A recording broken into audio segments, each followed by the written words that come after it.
Hi, welcome for today's video presentation. In this video presentation, we will be dealing with formative assessment. We'll be dealing with formative assessment of Chapter 2, Lesson 1. The first question reads, what distinguishes one element from another? What distinguishes one element from another? So when we were looking at elements, we saw that elements are the smallest elements are the smallest particles. We saw that elements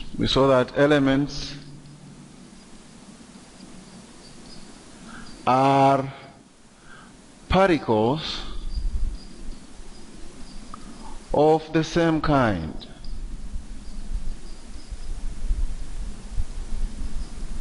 Of atoms.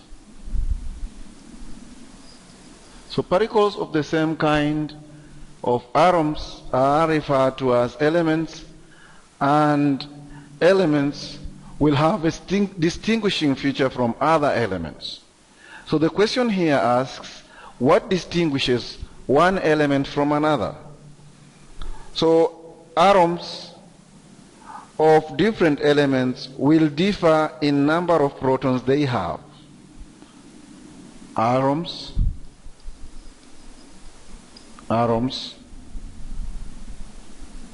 of different elements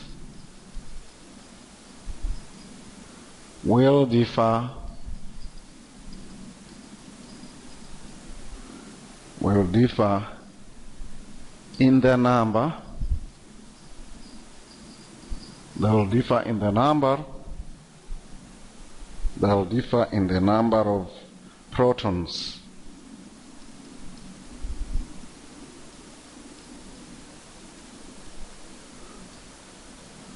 So the number of protons that an element has will distinguish it from another element. The number of protons that an element have will distinguish it from another element. So that would be the correct answer for that question. We go to the second question. In the second question, the question reads, describe the formation of an ionic compound. Describe the formation of an ionic compound. Describe the formation of an ionic compound. So in this case, we should ask ourselves, first of all, what is an ionic compound? So an ionic compound is a compound which is either positively charged or negatively charged. So an ionic compound,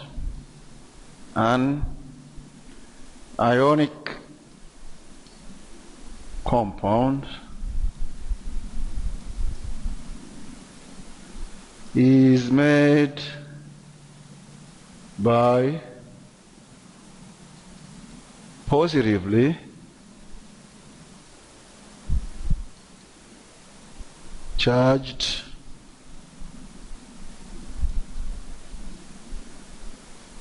atoms,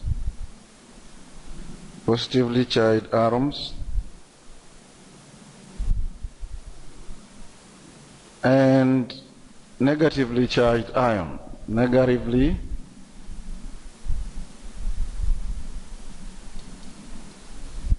charged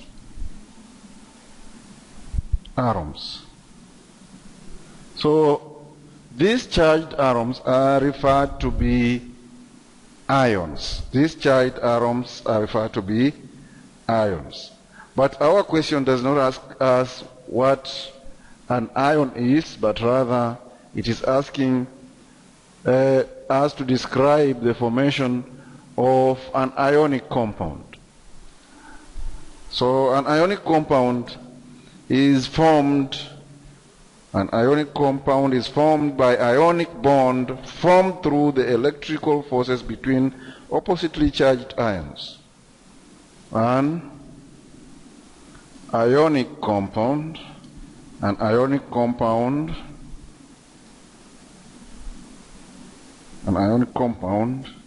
is formed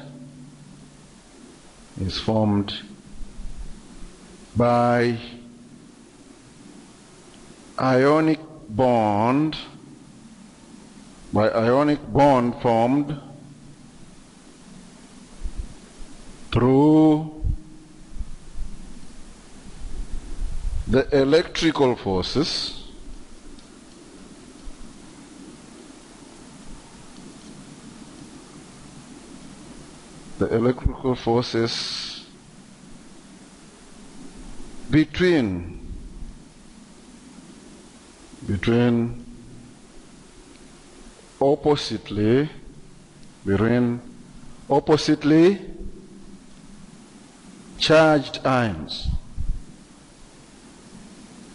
between oppositely charged ions. In this case, we are basically talking of, for example, sodium metal, which is a solid, is converted into an ion. It will become sodium. Plus, and a chloride atom will be converted into chloride ion. So here we are having, this is a gas. So if we have these two together, then we will be having sodium positive plus chloride positive, giving us, negative, sorry for that, chloride negative, giving us sodium chloride, which is a solid. It's a table salt, which is a solid or a table salt. So these forces of attraction between the negative and the positive charge will hold these two together to form sodium chloride in what we are calling ionic compounds. Next, question number 3. What is the difference between an ionic bond and a covalent bond? What is the difference between an ionic bond and a covalent bond?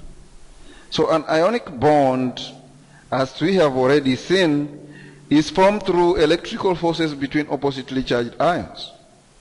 So an ionic bond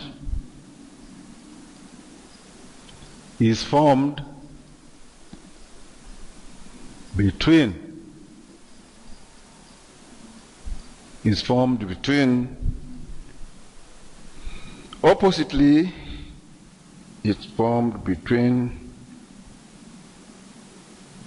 oppositely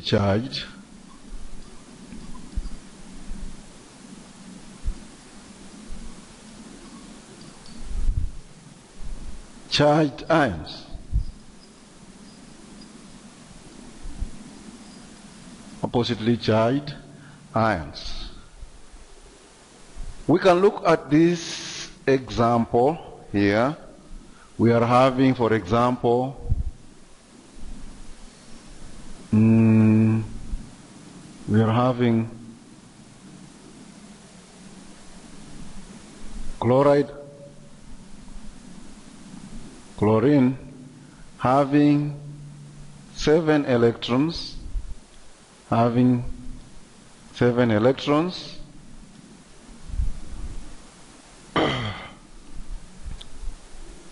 So we are having chlorine and we are having sodium here.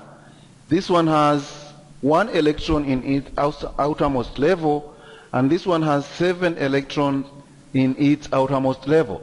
So what happens is that there is a tendency of an atom which has 1 electron to lose this electron.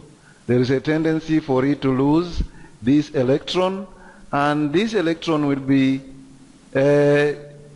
donated to the chloride ion. So when you donate this electron, here you will have a negative, and here because you gave out one of your electron, then you become positively charged. So that is what we mean by formation of ionic compounds. So these ionic compounds can then attract each other, as we had seen earlier, so that the positive will attract the negative, just like a magnet does.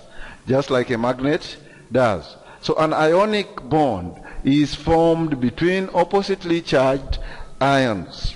Is formed between positively charged ions, whereas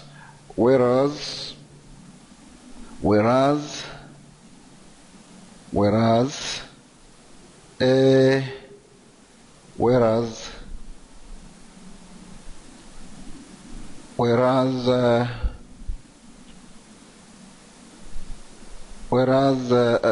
covalent bond, while a covalent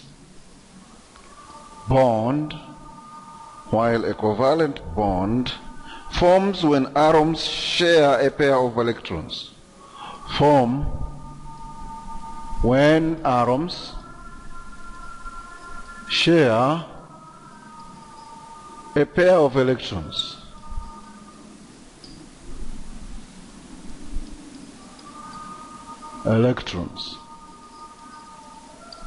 So we will look into this. Let's get an example here. For example, you are having an oxygen and another oxygen, an oxygen and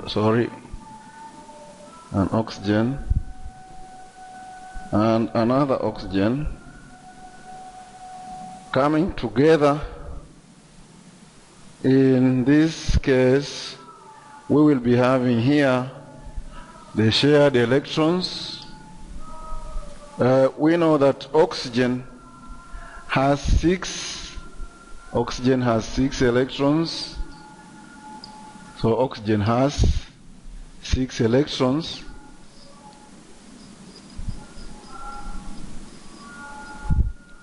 In its outermost energy level. So what happens here is that it will be having those 1, 2, 1, 2, these are 4, 5, 6, 7, 8. Here you also have 4, 5, 6, 7, 8. So this donated, this pair of electrons which are shared among the 2 atoms cause what we are calling, brings about the bond we are calling covalent bond. So covalent bond is formed by sharing, unlike in this case where it is attraction between 2 opposite charges. The next question reads, compare and contrast. Compare and contrast. How does a molecule differ from an atom? How does a molecule differ from an atom? So for answering this question, again, we will start by getting a structure of an atom. So here we have an atom, and it is clear here from this picture that there is a big difference between an atom and a molecule. A molecule is normally made of two or more atoms which are joined together by covalent bonds, while an atom is a structure that has a positively charged protons and neutrons, nucleus, surrounded by a wave of electrons. So the answer we would expect here would be a molecule. A molecule is two or more atoms held together. A molecule is two or more atoms held together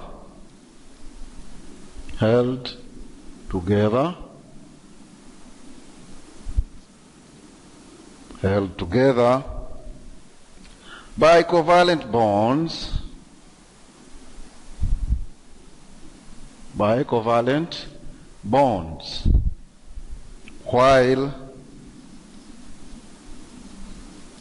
while an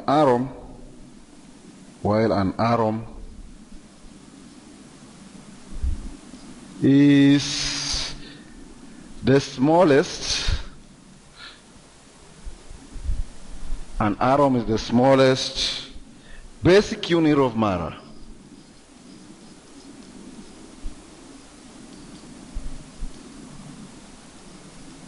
So if you look at these two, then you'll see that this is an atom, and what we have here is a molecule of oxygen. Here we'll be having O2. This is a molecule of oxygen.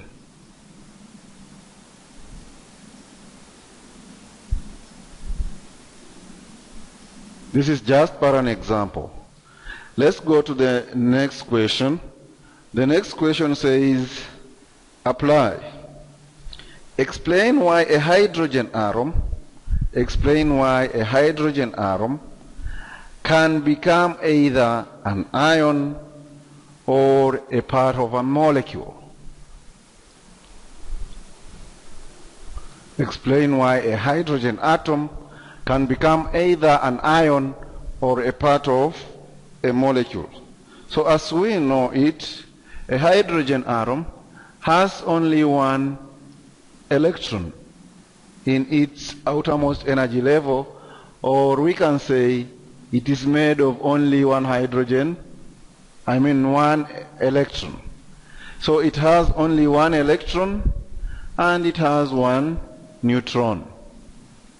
So if we look at it, in this case, we'll have one neutron, one proton, these forming the nucleus, and then in outermost energy level, which is of course the only electron it has only one electron, because hydrogen is number 1 on the periodic table. So hydrogen atom has only one electron in its outermost energy level. So because of this, what happens is that there is a tendency of hydrogen either losing this electron to other molecules, or instead of losing it, so when it loses it, it forms an ion, and if it doesn't lose it, then what happens next? This is hydrogen. So hydrogen can lose the only electron. If it loses it, it forms an ion. And in some instances, instead of losing, it will form covalent bonds with other elements. So in this case, we say a hydrogen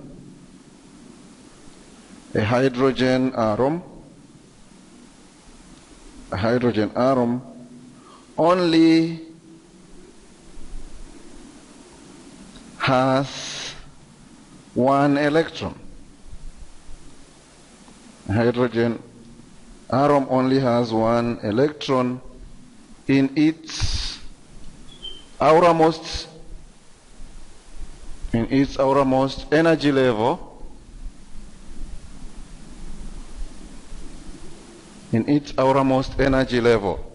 So it can lose this electron. It can lose this electron. It can lose this electron to form a hydrogen ion, to form a hydrogen ion,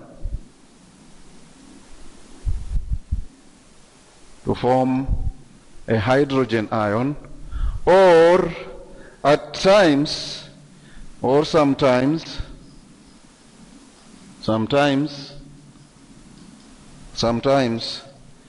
it can share the one electron with other elements. It can share with other elements to form covalent bonds, in molecules, to form covalent bonds in molecules. This is as far as a formative assessment is concerned here, and we will be going direct to the next lesson in this chapter in the next video.